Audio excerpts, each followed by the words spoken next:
Welcome to the tutorial for 2-3, Droid Factory. This level is fairly straightforward with a couple of challenging sections. We've given this level a difficulty rating of 5 and an RNG rating of 4. Droid Factory should be a relatively consistent level that's mostly movement based, so gold times will be important here as you gradually improve. Most rooms will have a beginner and an advanced strat that are all usually paired up with each other, so implement these together as you get better at the level. Let's begin. Start by moving forward with both players. When you take the shots to kill the Geonosians, make sure you're shooting right before the Geonosians are going to walk out into the middle of the hallway. If you miss any Geonosians with Padme, keep moving forward with her and clean any stragglers up with Anakin. Do a jump slash with Anakin on the fade in to room 2, then drop Padme out. Continue down the conveyor belt, making sure to go around the machines. Always make sure to be constantly jumping on the conveyor belt, as it's moving backwards and will slow you down if you are walking on it. It's important to note that the pressure plates at the bottom of the conveyor belt are not respawnable ground, so make sure to be jumping on the conveyor belt if possible. Right before you get to the Droideka, take a wider line towards the bottom to avoid getting shot by him. If you have 2 hearts or less and you do die to the Droideka, it's important to always be staying on the conveyor belt, as if you only jumped across the pressure plates, you may get a respawn that looks like this.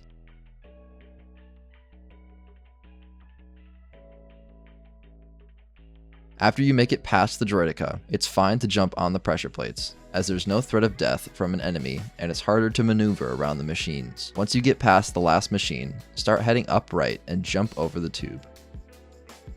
Force the last fan and do a quick double jump to get enough height, then jump slash into the next room. There's 2 main ways to play the bucket room. Let's start with the beginner strat.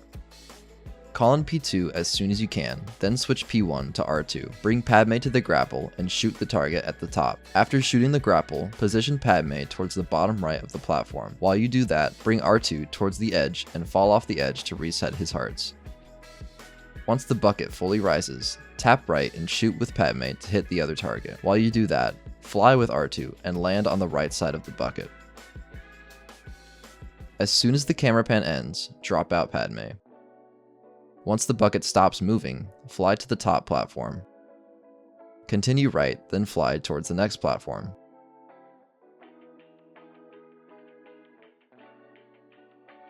Once you make it to the final platform, fly over the boxes, and once you start falling, press special to use the panel and enter the next room.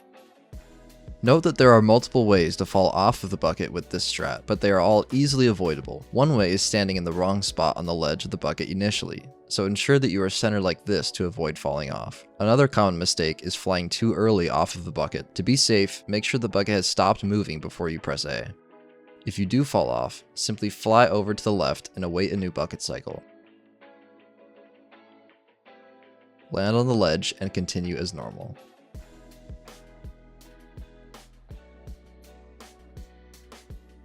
For the advanced strat, call in P2, then switch P1 to R2 and P2 to Anakin. Get some force pushes off with Anakin, then jump off the edge with him to reset his hearts and drop him out. Continue directly right to progress through the room. Fly across each gap until you get to the bucket near the end of the room. While this ledge is too high for us to fly up onto with R2 normally, we can use some glitchy collision next to this bucket to get a fly off of an invisible set of pixels in order to skip using the first bucket in the room at all. This trick is known as pixel bucket fly. Come over to the spot on the bucket and move straight up. Try to line R2 up such that around 80% of him is overlapping the green part of the wall here. Fly straight up until you hit the wall, then turn directly left. You can do this by holding left on the D-pad, which will completely overwrite your control stick input. After turning left, keep holding left until you hear this noise.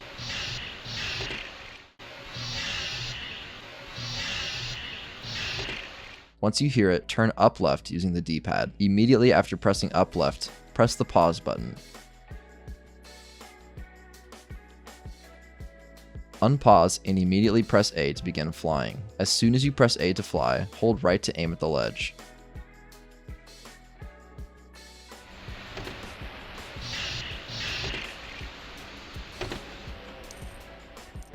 Note that it is recommended to use one of these hand positions for easy access to the buttons and control stick. The first suggested hand position is a spider grip. This involves using your left thumb for control stick movement and your right hand for all other actions.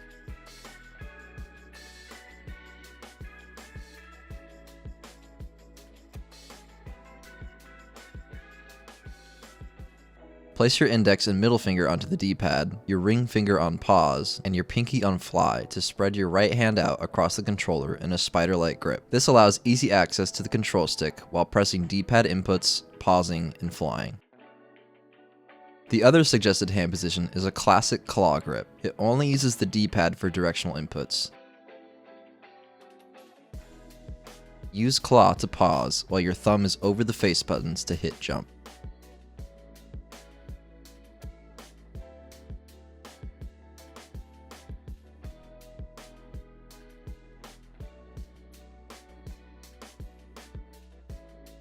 There's only one backup needed for this trick, but it is very crucial. If, while holding left on the D-pad, you fail to hear this noise, continue holding the same inputs, but quickly tap up on the D-pad, like so. You will now be able to hear the noise and can continue as normal by pressing up and pausing instantly.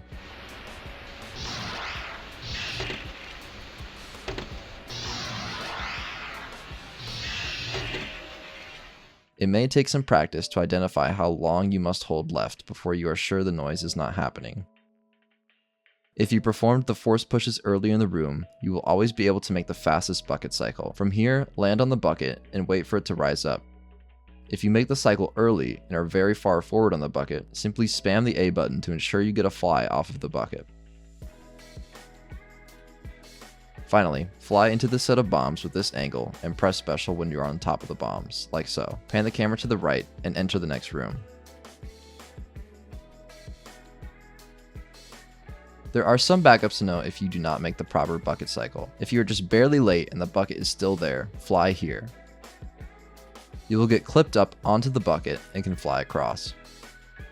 If you are very early to the cycle, slow down while on the bucket by performing a small circle in place to avoid falling off of the bucket from flying too early.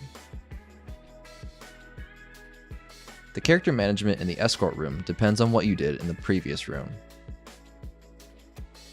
If you did the beginner strat in the bucket room, swap to Anakin at the start of the escort room. Pan the camera right and force the gear. Stand as close as you can to the center so that 3PO's AI will put him on the platforms, and force the gear once he's on them. This part is just about timing the forces on the gears. Move to the right while also panning right to force the other side earlier. Jump across to the next platform and again, stand as close to the center as possible. After you force the gear the last time, tag to 3PO and call an Anakin on P2. You can force push 3PO closer to the panel, but be careful to not force him too early or at a bad angle, otherwise you may force him off the edge, causing him to respawn all the way back at the beginning. Use the panel with 3PO and enter the next room with Anakin. If you did the advanced strat in bucket room, you'll want to be panning right as you enter the room. Call in P2 as Anakin as soon as you hit the transition. Walk to the right until you are here and force the gear. Then switch R2 to 3PO. From here, it's the same as the beginner strat, except you'll have 3PO called in and Anakin will be on P2 instead. Because of this, when you have some downtime, you'll need to double swap your players to get Anakin on P1, which can be done either here or here. While using the 3PO panel, stand here with Anakin. Once 3PO finishes using the panel, run or jump slash off the edge to die in the lava, while 3PO enters the door to the next room, giving you ghost hearts.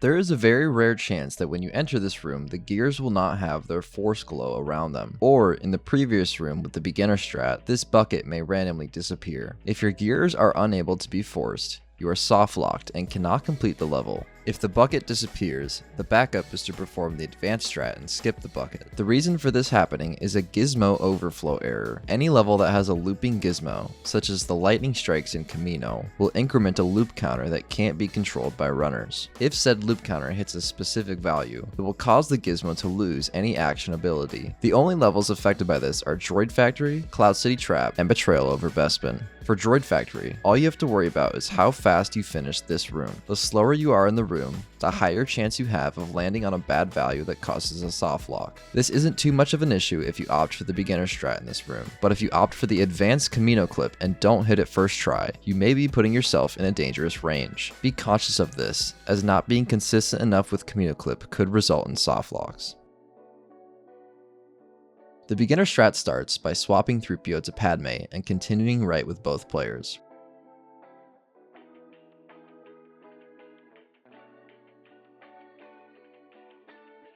Try and kill the Geonosians at the end of the room with Padme to avoid 3PO potentially getting stuck in this room. When you round the corner under this arch, aim upright and do a jump shot with Padme to destroy the barrier at the top. When you get close to the lava gap, turn around with Padme and put her facing R2. Move to the right with Anakin to trigger the camera pan. Then swap Padme to R2 to skip the camera pan. Force the platform with Anakin and bring R2 over. If you force the platform early enough, you can get a force push on R2 to get him closer. Fly across the lava, use the panel, then swap Anakin to 3PO and drop him out. Start panning down right. And once you reach the edge, fly off the edge and call in P2. Bring 3PO over to use the panel while R2 gets close to the door. The droideka may block R2 from entering. You can either deactivate it or wait for it to shoot in order for its hitbox to change and let you through. The advanced strats in the cave start by tagging 3PO to Padme and continuing right with both players. The power-up is useful with the strat, so once you round this corner, do a jump shot and tap upright in the air to break the barrier that holds the power-up. If the power-up does not bounce down towards you at all, don't bother picking it up. Do the same shot to break the barrier up top, and perform the same camera pan skip, with Anakin up front and Padme switching to R2. Force the platform and drop out. Then jump across with Anakin. Start panning right while jumping across, and once you make it to the other side, jump and touch the wall. Then call in at the peak of your jump. R2 should call in next to the panel. Use the panel with him and drop him out. Head past the droidekas over to where the minikit is, and stand here, panning left.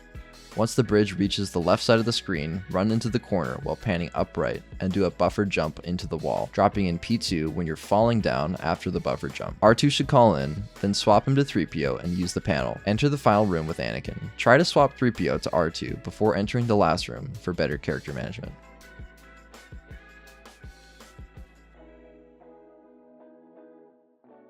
If you did the beginner strats throughout the level, this room will start by bringing R2 to the panel on the right and swapping 3PO to Anakin. Simply swap R2 to Padme after using the panel and position Anakin at the base of this triangle on the ground.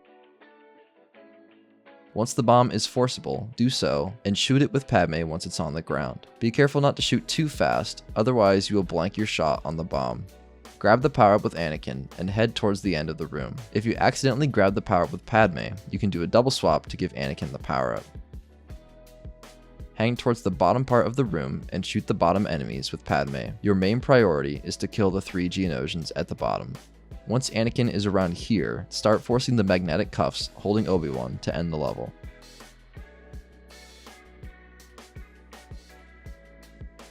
If you did the advanced strats, you'll have the correct players from the start. Just force push R2 after he gets on the conveyor belt to get him closer to the panel. If you got ghost hearts in the escort room, position Anakin here and swap R2 to Padme. Then perform a double swap. Be sure to press tag with player 1 before player 2 to keep ghost hearts. From here, both strats are the same, except your players will be flipped. Once the bomb is forcible, do so, and shoot it with Padme once it's on the ground. Grab the power-up with Anakin, and head towards the end of the room. Shoot the bottom enemies with Padme. Once Anakin is around here, start forcing the magnetic cuffs holding Obi-Wan to end the level. This concludes the Droid Factory tutorial.